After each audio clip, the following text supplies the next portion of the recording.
तेरे कोटी में झांक सुरता तोहे पति बुलावे है।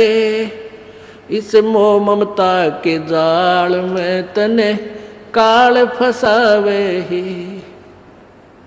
अपने पति को भूल बावड़ी बैठी आराम संगर के। काम क्रोध मोह लोभ मस्करे रहिए जा रात डर के।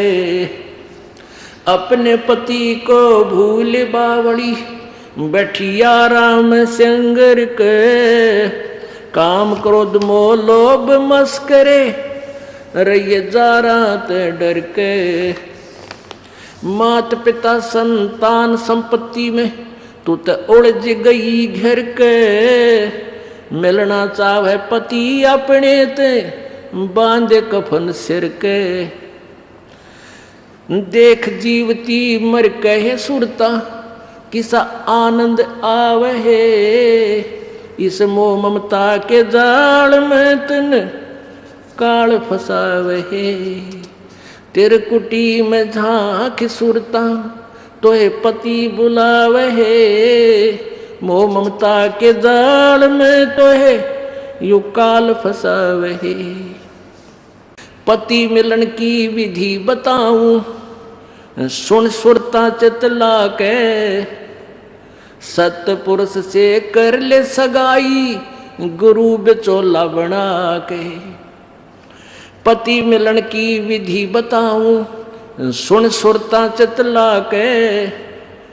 सतपुरुष से कर ले सगाई ये गुरु बिचौला बना के। सत्संग बान बैठिए लाडो ये दान की मेहंदी ला के।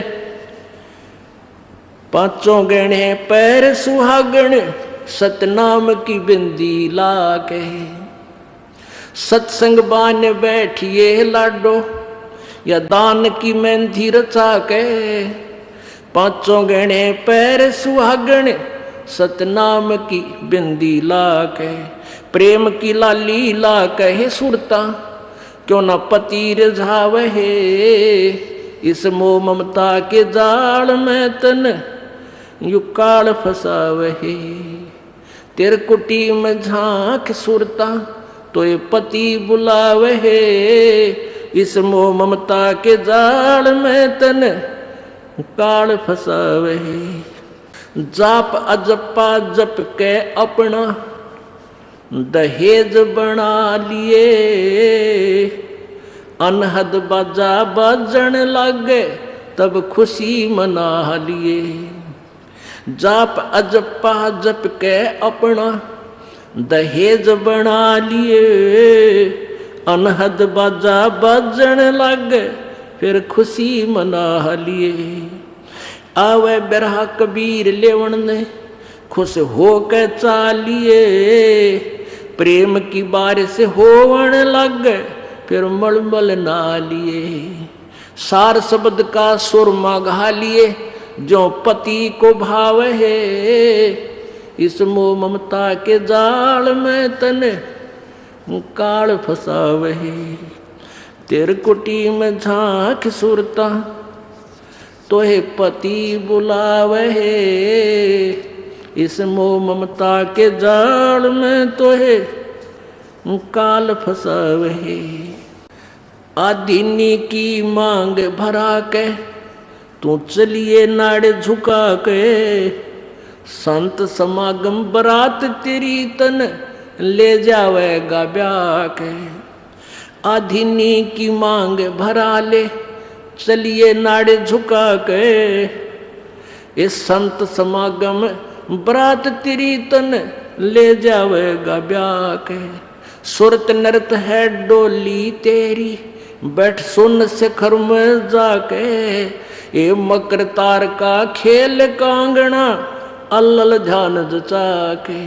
सुरत नृत है डोली तेरी बैठ सुन शिखर में जाके। मकर तार का खेल कांगना अल्लल ध्यान जचा के। बैठ विश्वास सेज बिछा के वो शब्द छैल आवे। इस मोह ममता के जाल में तो है काल फसावे। तेरे कुटी में झांक सुरता तो पति बुलावे, इस मोह ममता के जाल में तो है काल फसावे। दिव्य दृष्टि से देख लिए तू अपने पति का सेरा, सोन शिखर में एक श्वेत महल है जहाँ तेरे पति का डेरा। दिव्य दृष्टि से देख लिए तू अपने पति का सेरा, सोन शिखर में श्वेत महल है वहाँ तेरे पति का डेरा। इन त्रिलोकी यारों को भूल बावड़ी, इच्छा बीज भस्म हो तेरा। राम दुहाई साच कहत हूँ, सतगुरु करावे फेरा। इन त्रिलोकी यारों को भूल बावड़ी, इच्छा बीज भस्म हो तेरा। राम दुहाई सच कहत हूँ, सतगुरु करावे फेरा। रामपाल सतगुरु का चेहरा, रामपाल हो सतगुरु का चेहरा। यू काल खड़ा लखावे है, इस मोह ममता के जाड़ में तो है काल फसावे। तेरे कुटी में झांक सुरता तो है पति बुलावे, इस मोह ममता के जाल में तो है यू काल फसावे। अपनात्मा ये वही दवाई है जो थोड़ी सी बूरा में डाल कर दी जाती है। ये वही ज्ञान है जो परमात्मा ने बताया है। इस शब्द यानी पद्य भाग में इसको उसी तरीके से समझाया है। क्या बताया है कि त्रिकुटी में झांक सुरता तो है पति बुलावे है, इस मोह ममता के जाल में यू काल फसावे। आप दूसरे एक दूसरे में फंसे बैठे हैं। ये मेरा बेटा है, ये बेटी है, रिश्तेदार है, ये कार है या कोठी है, ये बहन है। तो पुण्यात्माओं, कल आपको बताया था एक लेवा एक देवा दूतम और कोई किसी का पिता नहीं पूतम। ऋण संबंध जुड़ा एक ठाठा अंश में सब बारह बाटा। ठीक है, जब तक हमने ये देख लो कि हम सफ़र कर रहे हैं,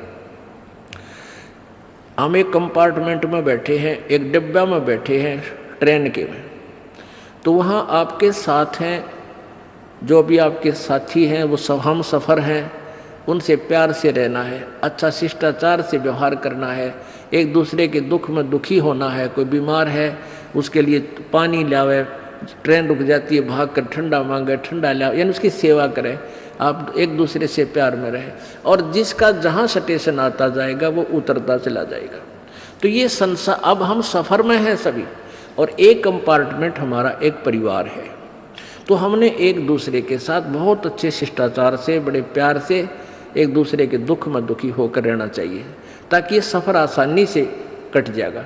और उस कंपार्टमेंट में और खींचा तानी ताना बाजी आपस में झगड़ा शुरू हो गया तो कहर हो जाएगा, 2 घंटा सफ़र मुश्किल हो जाएगा।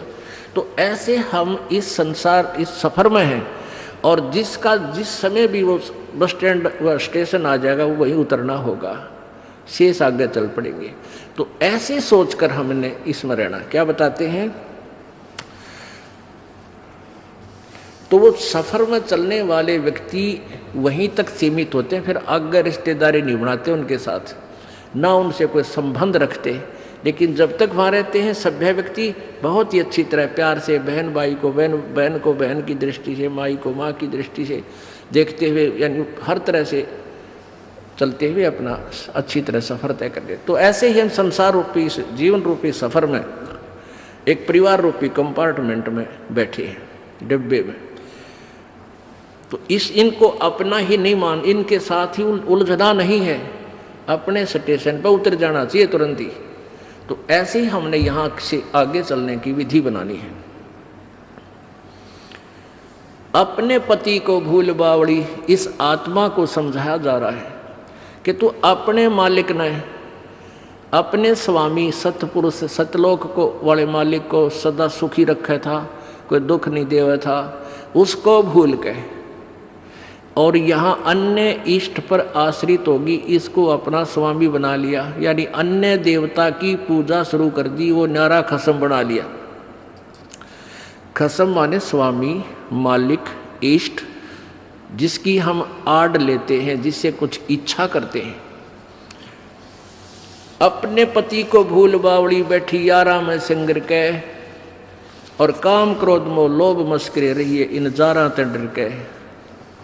मात पिता संतान संपत्ति में तो उलझ गई गिर के, और जब मिलना चाहे पति अपने पर बांध कफन सिर के। अब तो यही ये संपत्ति मेरी है, ये संतान मेरी है, तेरा बुद्धि का दायरा यदि यहीं तक सीमित है तो फिर तू यहीं रह जाएगी। ये कौन है? ये मालिक के बच्चे हैं, आपके संस्कारवश आपको सेवा दी है इनकी। माता पिता ने अपना रोल करना चाहिए जो माता पिता का होता है, पिता पुत्र ने, पुत्र वधू ने भी अपना रोल करना चाहिए जो पिता और माता के प्रति उसका कर्तव्य बनता है। तो ऐसे हमने अपनी भूमिका को अच्छी तरह सुचारू ढंग से निभाना है, तभी हम यहाँ भी सुखी रहेंगे और सतलोक भी चले जाएंगे। अब देखा कैसे करते हैं, जैसे कोई मित्र और उसकी पत्नी आ जाते हैं मिलने के लिए, तो हम क्या करते हैं, मित्र को भी पूरा रिस्पेक्ट देते हैं, आओ आओ भाई साहब यहाँ बैठो।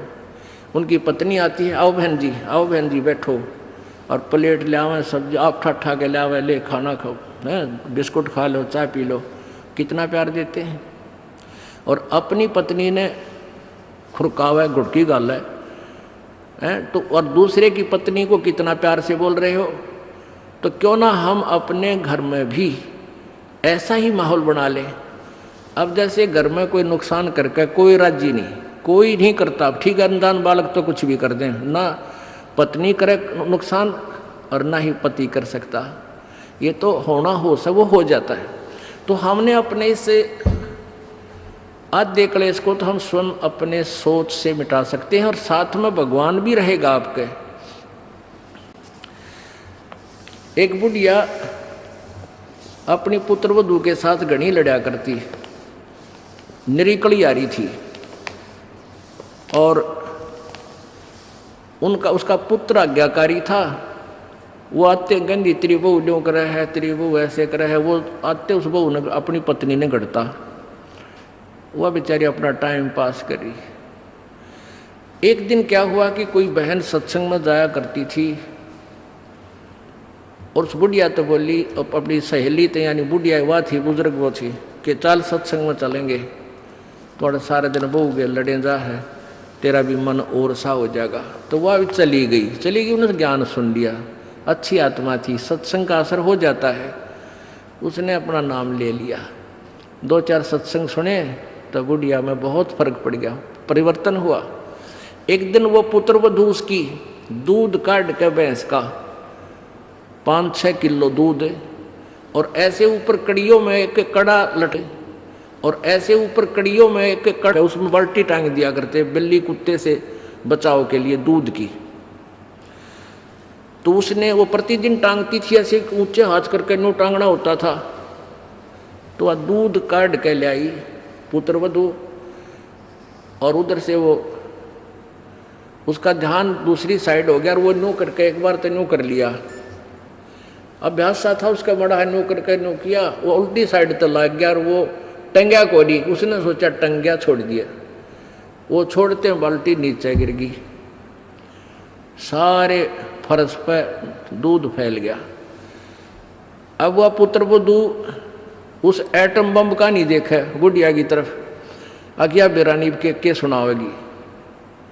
तो अब बुढ़िया बोली, बेटी कोई बात ना, आज ये हमारे भाग में ना था, इसने ठा ले, इसको ऊपर ऊपर से साफ करके और भैंस के चारे में डाल दे, कोई बात ना, ये तो अपने बाग में ना था बेटी। अब पुत्र वधू सुन होगी कि आज इस तोब में तो गोले ना लिख ले, यद बहुत मीठी बाणी बोली, ये कौन सा स्टेशन पकड़ गई बुढ़ी आज या। तो उसने आके अपनी सास के चरणों में शीश रख दिया और कहने लगी माता जी मेरे से भूल से होगी, मैंने जान के नहीं। अब बेटी मन मुझे पता है ये तो होना था, दूध तो जाए लिया, ये लड़ाई शेष थी ना, दूध आवे बेटी चाहे मैं लड़ लूँ चाहे ना लड़ लूँ। अब बुढ़िया ने उस पुत्र वधू ने सोचा या तो बोला था ठीक से कदे वैसे कह रही हो, पहले तो उसने नहीं सोचा था कहीं या वैसे ही कह रही है छो मैं, और फिर उसने नहीं सोचा भी पक्का मेरा बुढ़िया का जो पटेगा इसका बेटा आवेगा सामने। अब सामने वो लड़का आया, बुढ़िया ने कोई जिक्र नहीं करा, कत्ती भी क्या का भी, वो खाना खा के अपने जाके पड़ के सो गया, कोई जिक्र नहीं करा। तो वो बहू का भी असर हो गया, उस बेटी का भी, अपनी माँ के खूब सेवा करे हैं, खूब लत्ते धोए। यानी पहले तो वो अकड़ी रही थी दोनों, दो बुढ़िया सुनावा, बहू ना बोला तो वो काली जरूर मारने थी, पोऊंगी तेरे पूड़े। तो ऐसे जो आधा दुखता हम आप पैदा कर ले, कोई भी हानि होनी से वह होगी, वह तो होने तरह ही वापस ना कोई करके राजी वैसे हो जाती है। तो फिर उस बात ने बतंगड़ बना लेंगे, यू काल बनवाता है। अभी 1-2 महीने पहले एक माई आई, वह कहने लगी जी मारी टूम लिकड़ गई, यानी गहने आभूषण रखे थे एक डब्बे में बंद और ताला लाग रहा, टूम ना पाई। मैं बोला बहन बात सुन ले, आप किसी का नाम मत लेना घर में, किसी पर शक ना करिए, जब तू वचन पर डटेगी ये टूम कितना नहीं जा अपने आप आ जाए तेरी। न बोली जी आपकी आज्ञा का पालन करूँगा। बेटी तो खाम का मैंने इस दृष्टिकोण से कहा था इस दास ने कि वो जात ली, वो तो जो चोरी होनी थी होली। अब यो एक दूसरे पर शक करके दुश्मन और बन जाएंगी, एक कड़ा और काल शुरू करवा देगा। लेकिन उस बेबे ने इस दास के वचन का पालन किया, न बोली जी कत्ती जक्र नहीं किया। और उस पुत्र बुद्धि से भी कह दिया बेटी कोई बात ना, महाराज जी का आदेश है, किसी पर शक नहीं करना है, ना किसी का नाम लेना, हमारी होंगी तो आ जाएंगे। अब 2 महीने पहले 3 महीने पहले की बात थी। अब चौथा दिन 5वां दिन उस दिन आई वह पुत्र वधू और वह पत्नी वह बहन। न्यो बोली जी वह न्यो की न्यो पागी टूम 2 तालियां के भीतर, और इस बउआ का हाथ लगी या भाजी आई कि माँ देख टूम न्यो की न्यो दरी इसमें, और वही डब्बा न्यो का न्यो उन तालियां के भीतर है। कल बतावा रो में 4-5वां दिन आकर। तो पुण्यात्माओं इस युग काल चाव है कि इनके रोज जूत बाजे, किसी भी कारण से पिता पुत्र की, भाई बहन की, और आपस में पति पत्नी की, सास बहू की, इन्होंने तो फिर आपस में फिर समाज की। इसने ये चाहता है कि भक्ति तो दूर हो जाए, भगवान का नहीं सोचे, नहीं अपने ही खड्डे में आप पड़े रहें। और परमात्मा चाहता है ये बच्चे आपसी राग द्वेष छोड़कर मेरी तरफ ज़्यादा ध्यान दें, तब कल्याण होगा। अब क्या बताते हैं, पति मिलन की यानी सतलोक के मालिक कबीर परमात्मा के पाने की आपको विधि बताते हैं। सुन आत्मा चितला के और सतपुरुष से कर ले सगाई, गुरु बिचौला बना के। आप जी की सगाई करवा दी इस दास ने सत्य पुरुष से सभी की, और सगाई होगी तो ब्याह भी होगा, और ब्याह होगा तो पति के घर भी जावांगे। और जिनका कितने सगाई ना कुछ सलसलाए नहीं है, वो तो कंवारी हैं, तो वो जाएंगी, क्योंकि वो तो यहीं रह जाएंगी, अभी यहीं रहेंगी। हाँ, लेकिन सभी को चाहिए कि अपना इस तरह प्रोसीजर अपनावें, यानी गुरु की शरण में आवें, परमात्मा से संबंध जोड़े, नाता जोड़े।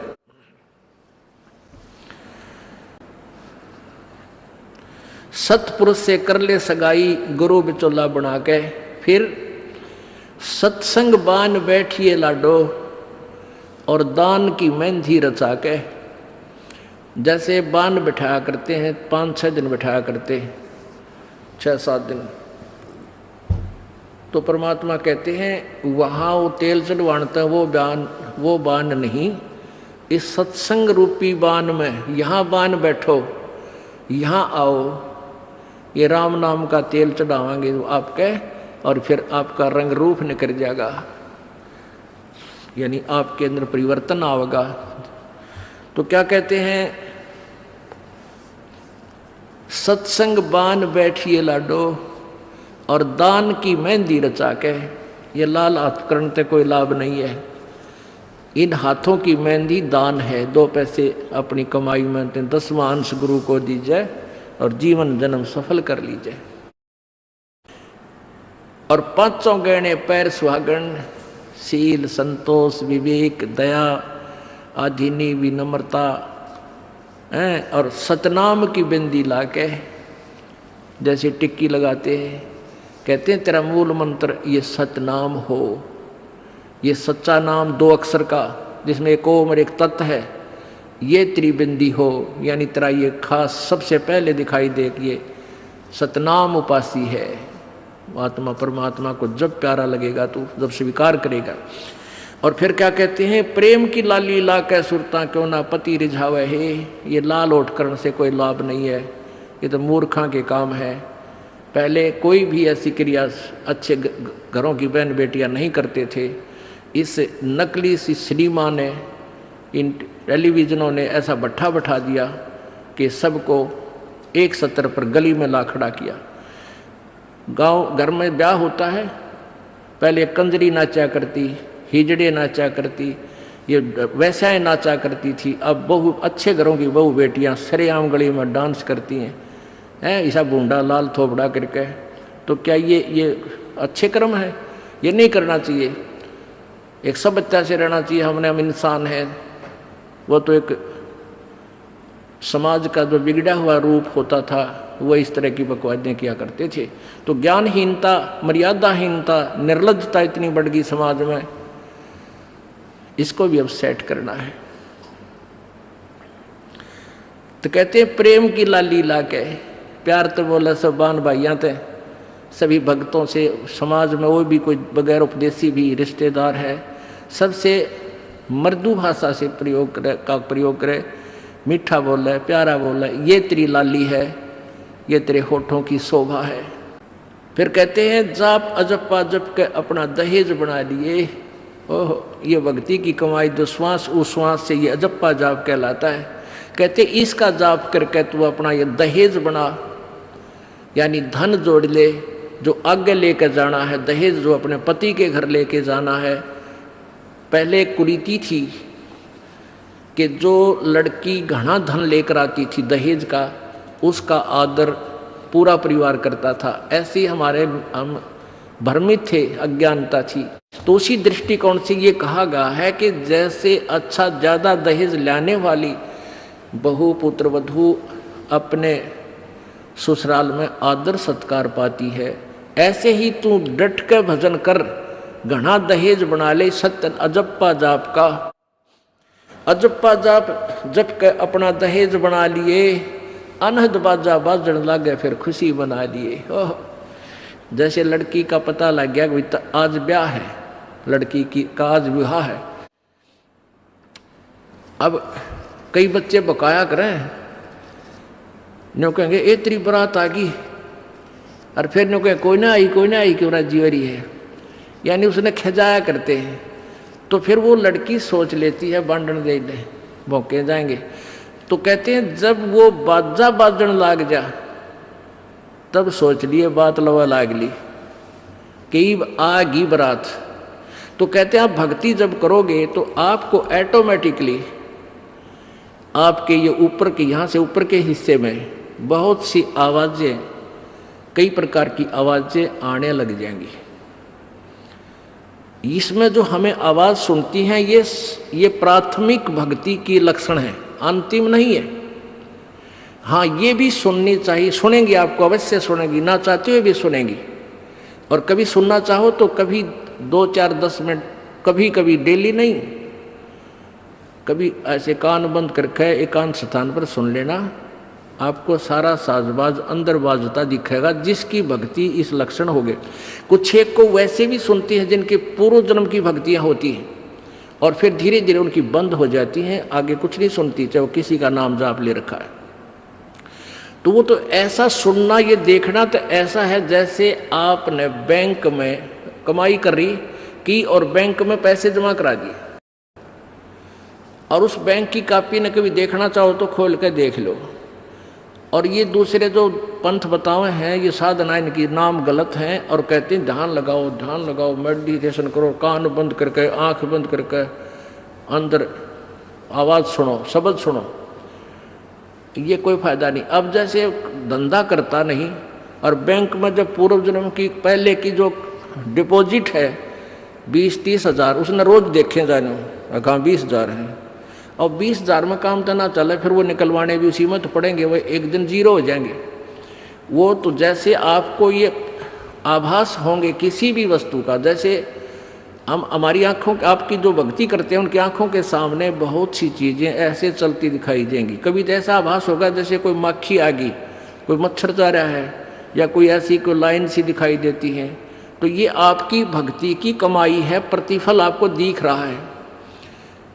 और कई एकादा क्या करे हमारे भक्त, एक बहन भगत भाई आया ने बोला जी मैंने तो आँख दिखा ली, मेरी तो आँखों में डिफेक्ट हो गया। वहाँ क्या हो गया कि आगे मेरा काला काला दिखे जा, नो देखूँ जब भी दिखा, मन तक कई बार डर भी लग जाता है। और डॉक्टर का इसका ऑपरेशन करेंगे, रमा भले आदमी क्यों आँख पड़वावे, ये तेरी भक्ति की कमाई दिखाई दे रही है, तेरी जो बैंक में जमा कराए हैं वो कॉपी में दिखे तेरे को, ये तो भगवान आत्मा ने दिखेंगे बेटा, जिनकी कमाई शुरुआत हो चुकी है। जेता अंजन आंज ये चश्मों में दिखंत न बोला सचमुच में, कहा सचमुच, फिर खुश हो गया तेरा गजब भैया। तो ये जो सामने दिखाई देते घबराना नहीं, बहुत से भ्रमित हो जाते हैं क्योंकि बार बार ये दास नहीं बता पाता आपको। तो प्रत्येक सत्संग में आओगे तो कभी ना कभी हर पहलू पर विचार विमर्श दिया जाता है। तो घबराना नहीं है, ये आपकी आंखों के सामने कोई वस्तु दिखाई देगी, वो आप ही बताओगे, दास बताओगा तो तुम झूठ भी बोल दोगे। तो वो आपकी जितनी कमाई है वो अपने आप बढ़ती जा रही है, उसका लेवल बता रहा है। तो ऐसे अंदर आवाजें आएंगी, कई प्रकार की आएंगी, और उनमें से एक न्यारी आवाज आएगी, एक मुरली की आवाज आएगी। और वो मुरली, वो आवाज़ जो है, जो इसमें पिंड में जो आएगी वो यहीं तक की है, ये महास्वर्ग तक की है। और जो वास्तविक धुन, वास्तविक जो आवाज़ है वो इस अंड और पिंड से पार है, वो सतलोक में है। वो वहाँ जाकर आपको वो बात बाहर सुनाई देगी। यानी इस शरीर से एक जब आत्मा भक्ति से परिपूर्ण हो जाती है तो इस शरीर से बाहर भी हो जाती है। तो उसको सुनने के लिए ऐसी सतिथि आ जाएगी अपने आप, जैसे आपका शरीर यहाँ बाहर खड़े हो गए, और फिर वो आवाज़ आपको उस सूक्ष्म शरीर के माध्यम से सीधा कनेक्शन उस सतलोक से हो जाता है। वो परले पार वाली मुरली आवाज़, वो धुन, वो झनकार अलग से सुनाई देती है। फिर सेकंड के बाद आप उसी शरीर में होते, आपको पता भी नहीं कि मैं बाहर गया या अंदर ही था। वो बहुत बाद में जाके बहुत लेटेस्ट स्टेज पे ऐसा होगा। पर ऐसा हो या ना हो, आप जैसे दास बताओ, ये खुराक खाते रहो, रोग कटेगा, ये साधना करते रहो। तो क्या बताया है, जाप अजप्पा जप के अपना दहेज बना लिए, और ये अनहद बाजा बाजन लागे फिर खुशी मना लिए। फिर मान लिए खान तेरी भक्ति चल पड़ी, निकट लागली बात आगे लेने, यानी बरात आगी। आवे बिरहा कबीर लेने खुश होकर चालिए, और प्रेम की बारिश होने लागे फिर मलमल नहा लिए। जैसे आपने कल सुना था, बिना प्रेम पावे नहीं चे करोड़ समाधि ला। होय होय, जैसे सूरज के आगे बदरा ऐसे कर्म छयारे, प्रेम की पवन करे चित मंजन झलके तेज नयारे। प्रेम की पवन, परमात्मा के प्रति इतना प्यार उमड़ उमड़ का आपके हृदय में रह के जरा सी बात मालिक की चले, आंखें भरे आऊँ आपकी, कुछ दिन में ऐसी सतिथि आ जाएगी। तो ये प्रेम की पवन चलेगी। जैसे सूरज के आगे बादल होते हैं तो सूर्य का प्रकाश निष्क्रिय हो जाता है, और जब हवा तेज चलती है बादलों को इधर उधर फेंक देती है तो सूर्य का प्रकाश ज्यों का तो सामने चमक रहा होता है। ऐसे परमात्मा और अपने बीच में, आत्मा के बीच में पाप कर्मों का गरावा यानी बादल छाया हुआ है। इस प्रेम की, यानी सब भक्ति जो क्रिया आपकी होंगी, दान करता आदमी को इतनी खुशी होती है उस दिन कोई ठिकाना नहीं। और 10 रुपये चोरी कर ले, आत्मा खुश नहीं हो सकती, चाहे 20 लाख चोरी कर ले। और 10 रुपये, 20 रुपये, 1000 रुपये, 2000 रुपये आप दान करने की चेष्टा करते हो, पहले उमंग भर लेती है। और दान करे पाछो तो न्यारी खुशी होती है। तो ये तो क्या बताते हैं, ऐसे जो सब क्रियाएं आपसे कराई जा रही हैं, इनका उद्देश्य है कि आप में इतनी विनम्रता, इतना प्योर हार्टेड हो जाओ आप कि मालिक के प्रति जरा सी भी चर्चा चला आँखों में पानी आने लग जा, गदगद हो जा। कहते हैं प्रेम की पवन करे चित मंजन, फिर झलके तेज नयारे। तो यहाँ क्या बताया है कि प्रेम की बारिश होने लगे, फिर मल मल नहा लिए। यानी ये लक्षण बता रहे हैं एक भक्त में रह रहकर ऐसे लक्षण आ जाएंगे। एक बुढ़ा आवे मेरे पास, नाम ले रखा उन्होंने साल भर से। वो कहता है जी मैं नाम जपन लागू, मैं रोने लग जाऊँ, मेरा रोना बंद कर दिया। राम तो रोना शुरू करवावा तो बंद करवाना आवे, ये तेरे भाग जा गिरे भले आदमी। नो कहना शर्म आवे, लोग नो कहीं अच्छा आदमी नाम लेने लगे तो माई लोग की सुनेगा तुम्हारी सुनेगा, नो बता। तो इसे ओपन कर्मी प्राणी है, बुढ़ा आदमी 65 साल का होगा, भगवान का नाम मिल गया, पिछले संस्कार से ही होता सारा कुछ। और ईब का नाम लेने लग गया, मैं तो रोने लग जाऊँ। अरे तेरा जी भी भगवान ये सब ने दे, सा रोना हमारे भगता ने। आँखें में पानी आवे, मालिक की चर्चा हो, ना द्वेष हो, ना राग उठे, ना कोई चोरी करने जी करे, ना कोई जारी करने जी करे, ना बुराई मन में आवे, ये ऐसा जो धुन लग जा। फिर कहते हैं सार शब्द का सुरमा गा लिए, जब पति न भावे। सार शब्द यानी जो असली मंत्र आपको दिया जाएगा वो सुरमय जैसा होगा, वो एक न्यारी आपकी जो है ना पहचान बनेगी, उस पर न्यारी जो है ना अलग से आपकी एक और सुंदरता बनेगी। यानी परमात्मा को आप और उस मंत्र सहित और अच्छे लगोगे जिनके पास ये तीनों मंत्र होंगे। कहने का भाव ये, आदिन्नी की मांग बरा ले तो चलिए नाड़ झुका के। विनम्रता, अभिमान खत्म हो, विनम्रता आवे और सबके साथ प्यार से बोले, आकड़ नहीं पाड़े, ये लक्षण हो जाने चाहिए आपके अंदर। आदिन्नी की मांग बरा ले, ये जो मांग आप सिंदूर डालते हैं ये आदिन्नी तेरी मांग है। और चलिए नाड़ झुका के, यानी नम्रता से रहना, नाड़ झुका के चलना, नम्रता से पेश आना। और संत समागम बरात तेरी तन ले जावेगा ब्याह के। अब ये सत्संग रूपी बारात है, आत्मा को यहीं से श्रृंगारा जाता है, यहीं से इसको तैयार किया जाता है, ज्ञान सुनाया जाता है। तो ये परमात्मा, सत्संग में आने वाली आत्मा ही परमात्मा के पास जाएगी। यानी ये बरात वाले ही, बरात ही समझो उस मालिक की है। संत समागम बरात तेरी तन ले जावेगा ब्याह के। सुरत नृत है डोली तेरी। सुरत और नृत ये आत्मा इनके साथ चलेगी। और बैठ सुन शिखर में जाकर, यानी सतलोक में जाकर बैठ जा। और मकर तार का खेल कांगना अलल ध्यान दचा के। अब कांगना खेलते हैं ना, जैसे यहाँ एक मोटा बांध जा, दूसरा मोटा बांध जा रहे नाला, और कई गांठ ला दे, फिर नो कहेंगे बूढ़ा देवर खोल लगा इसने, कांगना खेल रहेंगे ना खुल उबरण के फंड होया करना लंबा चौड़ा सिस्टम। तो परमात्मा कहते हैं अब मकर तार का खेल कांगना, छूट ना जाते हैं, छूट गया वो हार जाएगा। तो उस मकर तार का ऊपर से जब आत्मा यहाँ से चलेगी, परमात्मा कई तरीके से इसको कहीं किसी स्थान पर किस तरीके से आपने जाना है, तो आप कभी एक आध बार कभी ध्यान वैसे ही कुदरती लग जाता है, बैठ जाते हैं, कभी आंखें खुली है तो भी बंद हो जाती हैं। और कई बार ऐसा होगा कि एक मकड़ी के तार जैसा आपको लंबा स्ट्रेट, बहुत उसका कोई और छोर आप नहीं देख सकोगे, ऐसा तार सा नजर आएगा, उसको मकर तार कहते हैं। उसके साथ लग के आत्मा जैसे मकड़ी उस तार को पकड़कर ऊपर चढ़ जाती है, ऐसे वो मकर तार का आपको दिखाई देगा जब चलेगी यहाँ से आत्मा संसार छोड़ के। तो एक मकर तार का मार्ग आपको मिलेगा, उसके साथ चलना, उसको छोड़ना नहीं, तो उधर नहीं जाना, नहीं तो मार खा जाएगी। तो ऐसे ही वो कांगड़ा खेलते हैं, जब दोनों और दाव लगा देते हैं, तू खोल गया तो तू हार गया, हारगी। तो ऐसे अपने अपनी जबरदस्ती से उसको पकड़ लेना है उस मकर तार के, उस मकर तार को। मकर तार माने मकड़ी का तार। ऐसा एक रास्ते में आपको ये गाइडलाइन होगी कि इसके साथ साथ चल, भ्रमित ना होना। सतलोक जाने के लिए वो कुछ समय कुछ स्थान तक मकरतार है, उसके बाद फिर परमात्मा का अलग से मार्ग है। सुरत नृत्य है डोली तेरी, बैठ सुन शिखर में जाके, मकर तार का खेल कांगना, अल्लल ध्यान दे जाके। ओए होए, एक एक वाणी का आधा हिस्सा भी इतना जबरदस्त भर रखा भगवान ने।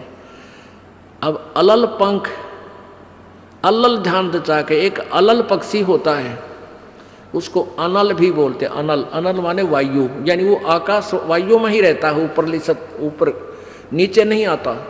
वो अंडे भी ऊपर ही दे देती है, वो अलल पक्षी मादा, और उन अंडों को हवा में छोड़ देती है, और ऐसे स्थान पर अंडे देती है, पैदा करती है कि नीचे केले के बन हों, केले के बन। तो केले कैसे फंसे रहा कर, केले के बना बनो आपस में बहुत लंबे लंबे बढ़ जाते हैं। तो वहाँ आकाश से वो अलल पक्षी बहुत लंबा चौड़ा होता है, वो कम से कम भी सैकड़ों फुट लंबा और 50 फुट की चौड़ाई होती है। इतने बड़े बड़े पर होते हैं उसके, बहुत ज़बरदस्त लोहे के तौ की तरह, और पंजे होते हैं जैसे नो चमटिया की तरह, खुर जैसे बहुत ज़बरदस्त नाकुल्ले, बहुत मजबूत, और 4 पैर होते हैं उसके, पक्षी होता। तो वहाँ से अंडे छोड़ देती है भगवान वाला है। अंडे नीचे आते हैं हवा की घर्षण से, वो परवरिश को यानी वो पक जाते हैं, और केले के अच्छे भारा भारा अंडे होते हैं, वो 2-2 दड़ी के, और ऊपर तो 1-1 दड़ी के, 5-5 किलो के, और ऊपर तो आते ही वो केलों के पत्तों पर आकर गिरते हैं। उन केलों को तोड़ते हुए सपीटते नीचे आते हैं। तो केलों पर गिरने से, उन केले पर गिरने से, उन पेड़ों पर, तो उसकी स्पीड कम हो जाती है, और तो केले को तोड़ता हुआ वो आसानी से आकर नीचे पड़ता है, और पड़ के फूट जाता है, उसमें से बच्चा निकल जाता है। वो बच्चा वहाँ फिर उस वन में घूमता है, फिरता है, चारा चरता है, और फिर कुछ दिनों में वो उड़ने लग जाता है, यानी परिपक्व हो जाता है, वो प्रफुल्लित हो जाता है, और वो उड़ उड़ कर देखता है, काफ़ी दूर तक उड़ता है, फिर वापस आ जाता है, 1-2 साल तक वही रहता है उस वन में। उन पक्षियों के साथ भी घूमता है, अपने मित्रों के साथ जो दूसरे पक्षी होते हैं, अन्य जीव जंतुओं के साथ भी घूमता है, लेकिन उनमें उसकी मित्रता नहीं रहती है, क्योंकि उसको पता होता है कि मेरे माता पिता ऊपर हैं, यहाँ नहीं है। पुण्यात्मा, ये बहुत ही उत्तम ज्ञान है और छुपा हुआ ज्ञान था, ये तत्व ज्ञान है। इसको समझाने के लिए बहुत से उदाहरण आपके समक्ष पेश करने पड़ते हैं, ताकि आत्मा अपने परमात्मा की तरफ आकर्षित हो जाए। आपने कैसे रहना इस संसार में, ये अलल पंखी के अलल पक्षी के बच्चों की तरह। अब वो यहाँ आए, यहाँ आसपास उस वन में पक्षी पशुओं के साथ रह रहे हैं, लेकिन उन एक पल भी वहाँ जाने को नहीं बोलते कि एक बार हम उड़न जोगे हो जावा, उसी दिन भाग जावांगे यहाँ से, हम जवान हो जावें तो उसी समय चल पड़ेंगे।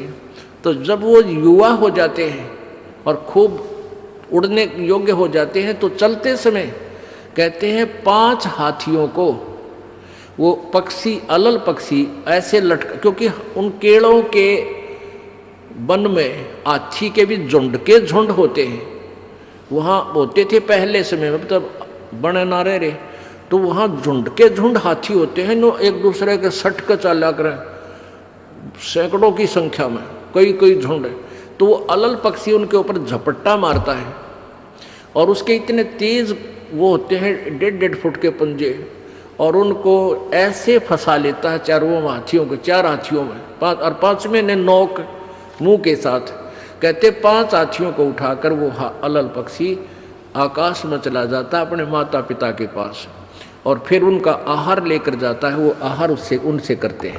तो अब आप यहाँ आए हो, अलल पक्षी की तरह ध्यान रहे, एक पल भी वो पक्षी का बच्चा अपने माता पिता को नहीं बोलता कि मैं यहाँ का नहीं हूँ, मेरे तो ऊपर है माता पिता, और जब मैं यहाँ से जब जाने जोगा हो जाऊंगा 1 मिनट में चल पड़ूंगा। तो आप उस अलल पक्षी के बच्चे की तरह यहाँ अब तैयार हो, अच्छी खुराक खाओ राम नाम की और मजबूत हो जाओ, और चलते समय इस राम नाम की कमाई लेकर ऊपर चलेंगे। अब कहते हैं अलल ध्यान जचा के, वो पक्षी का बच्चा एक पल भी वो यहाँ रह ही नहीं सकता। उसको ये पता होता है, कॉमन सेंस होती है कुदरती, कि मेरे माता पिता वहाँ है, जिस दिन मैं यहाँ से जाने योग्य हो जाऊँगा 1 पल नहीं रहूँ यहाँ पर। तो ऐसे आपने ये हर दम उस सतलोक में जाने का अलल पक्षी की तरह यू ध्यान लगा के वो जचा कर रखनी है, इसको भूल नहीं पड़ने देना। मकर तार का खेल कांगना अलल ध्यान जचा के, और बैठ विश्वास सेज बिछा के, जो शब्द छैल आवे है। अपने आत्मा कह कबीर सुनो भी साधो, मैं तो हूँ विश्वास में। जो क्रिया जो साधना आपको बताई जाती है, वो साधना वो है जो सब सदग्रंथों में प्रमाणित है, और वो है जिन महापुरुषों ने परमात्मा पाया, उन्होंने भी यही क्रियाएं की। तो आप एक विश्वास रूपी सेज पर, जैसे दुल्हन होती है अपने पति के इंतजार में वो बैठ जाती है, तो ऐसे ही कहते तू अपना विश्वास रूपी सेज बिछा के इंतजार कर उस परम पिता के आने की। विश्वास तेरी सेज है, यानी तेरा विश्वास है तो मालिक आवेगा, और विश्वास नहीं है तू ही वहां से चला गया कि तो फिर पति कहाँ मिलेगा। कहने का भाव ये है कि डगमग नहीं होना है, अपना विश्वास दृढ़ रखना, जो बताया गया ये विधि और यही भक्ति आपको परमात्मा मिलाएगी।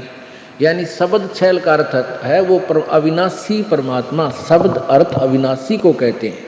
अविनाशी परमेश्वर तेरा पति तुझे वहाँ लेने आएगा, और इस प्रकार हम परमात्मा पाएंगे। बोलो सतगुरुदेव।